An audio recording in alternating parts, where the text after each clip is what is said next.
Good morning to all of you and my dear teachers in this institute. It's my pleasure to give myself introduction in front of you everyone. My name is Subair Ahmad. I come from Bhabatpur. As far as my qualification concerned, I have passed 12 Bihar board. Right now I am pursuing QIP course, and I am say more thanks to this institute, Arjun Foundation, Chari Bazaar. This institute give me opportunity to speak about my something opinion to QIP course. और यहाँ पे मैं आप लोगों को एक बात बता दूं कि मैं जब QIP कोर्स के लिए यहाँ पे आया तो मुझे सब स्कीम समझाया गया, बताया गया, मुझे लगा कि मैं क्या सीखूंगा QIP से। बट जब मैंने एडमिशन ले लिया, आज मैं दिसंबर बैच 2023 का हूँ और इसमें मुझे अभी आते हुए 3 दिन हुआ है, बट मुझे बहुत सारी चीजें का नॉलेज हो गया है।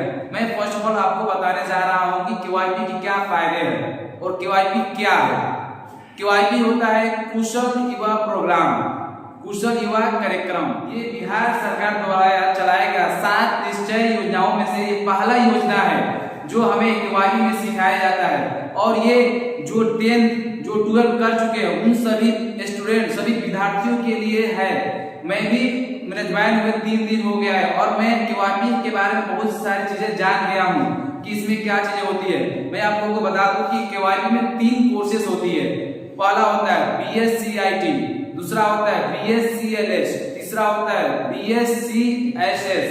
और मैं आपको बताना चाह रहा हूँ कि BSc-IT का full form Bihar state certificate in information technology. LS में होती है 40 सेशन और हमें 80 आवर्स देना होता है। और मैं बात करने जा रहा हूँ SS सॉफ्ट स्किल, उसमें हमें 20 सेशन होती है जिसमें हमें 40 आवर देना होता है। मैं अभी 3 दिन से आ रहा हूँ और मुझे बहुत सारी चीजें QIP के बारे में पता चल गया। और यहाँ जिस इंस्टीट्यूट में मैं पढ़ रहा हूँ, यहाँ there are many facility available in this institute. That institute name is Arjun Foundation. Here is available good teachers. Here is available good facility available.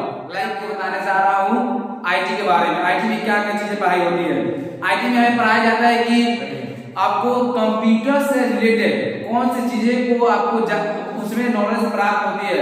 जैसे कि हमें नहीं पता होता है कि एक्सेल क्या होती है, वर्ड पैड क्या होती है, नोट पैड क्या होती है, जितने भी डिवाइसेस होती है, जितने भी कंप्यूटर की जानकारियां होती है उसमें हमें IT में बताया जाता है। और उसके बाद आता है LS के बारे में। LS में हमें लैंग्वेज स्किल के बारे में समझाया जाता है और पढ़ाया जाता है और नॉलेज दिया जाता है। हम लोग कहीं बिग कंपनी में जॉब कर रहे हैं और वहां पे हिंदी और अंग्रेजी दोनों है, बट आपसे मैं बताने जा रहा हूँ कि कंप्यूटर की जितनी भी नेम्स होती है इन इंग्लिश में होती है। तो हम लोग वहां पे कैसे without English knowledge how can I operate computer.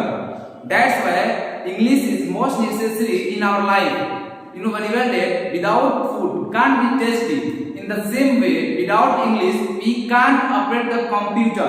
अगर हमें यहाँ जितना भी अंग्रेजी बोल रहा हूँ तो मुझे ये 3 दिन में सीखने को मौका मिला। मैं 3 दिन में सीखकर इतना मैं बोल पा रहा हूँ जो हमारे टीचर, जो हमारे शिक्षक सिखाए हैं। मैं बात करना चाह रहा हूँ SS soft skill. Soft skill में हमें सिखाया जाता है कि हमें अपने ड्रेसिंग स्टाइल को कैसे रखना है, हमें किसी के सामने कैसे हाउ टू रिस्पेक्ट एल्डर, यानी कि बड़ों को कैसे सम्मान करना है। अगर कोई हमें अननोन पर्सन अपने इंस्टीट्यूट में आ गए, उन लोगों के साथ कैसे बातें करनी है, कैसे व्यवहार करनी है, हमें कब क्या करना है उसमें सिखाया जाता है।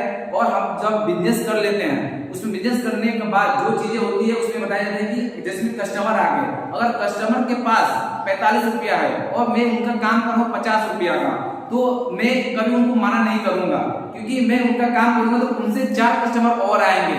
तो ये होता है सॉफ्ट स्किल। और मैं बात करने जा रहा हूँ कि QIP के पढ़ने के बाद क्या फायदा होती है। फर्स्ट ऑफ ऑल QIP का मेन जो पर्पस है वो है बेरोजगार युवाओं को रोजगार देना। जैसे में कि आपने QIP कोर्स कर लिया, तीनों स्किल्स आपके अंदर आ गई। पहला IT, दूसरा LS, तीसरा SS, यानी कि information technology, language skill, soft skill. उसके बाद आप एक जॉब, आपने एक बिजनेस स्टार्टअप कर लिया, उस बिजनेस में आप चाहते हैं कि मैं अच्छा एक नाम कमाऊं, अच्छा मैं एक पैसा कमाऊं, उसके लिए तीनों चीज आपके लिए जरूरत थी जो आपने पहले पढ़ के प्राप्त कर लिया। उसके बाद आपने उसमें काम करना स्टार्ट कर दिया और पैसा अर्न लेकिन फिर बात आगे नहीं पढ़ना चाहते उन लोगों के लिए आपको एक एसएचए के तहत आपको एक स्कीम दे दी, जिसमें हर एक विद्यार्थियों को 1000 रुपया पर मंथ मिलेगा और ये 2 साल तक मिलेगा। और ये कौन लोग लाभ उठा सकते हैं? जो 20 से लेकर 25, पहले 25 था लेकिन अब 20 से 28 कर दिया है, 28 तक लोग इसमें उठा सकते हैं।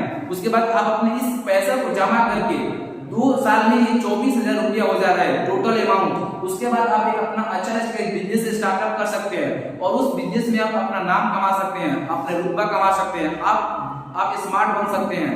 सो उसके बाद अगर 12 पास कोई पढ़ना चाहता है तो वो बीएससीसी के तहत, वो यानी कि होता है बिहार स्टूडेंट क्रेडिट कार्ड के तहत 4 लाख रुपया हर एक युवाओं को मिलता है जो आगे पढ़ना चाहते हैं। लेकिन वो पैसा आपको जेब में नहीं मिलेगा, क्योंकि आज के बच्चे को अगर जेब में दे दिया जाए तो पैसा का दुरुपयोग कर लेंगे।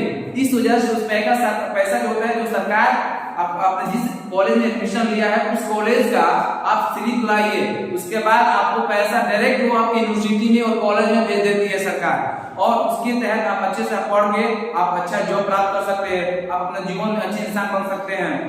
So it's all about my interview, everyone, and I'm say one time again to thanks for this institute, Arjun Foundation. Is situated on Chari Bazar, and I'm say to thank you for my teacher who gives me opportunity to speak once again in front of you, and that's enough.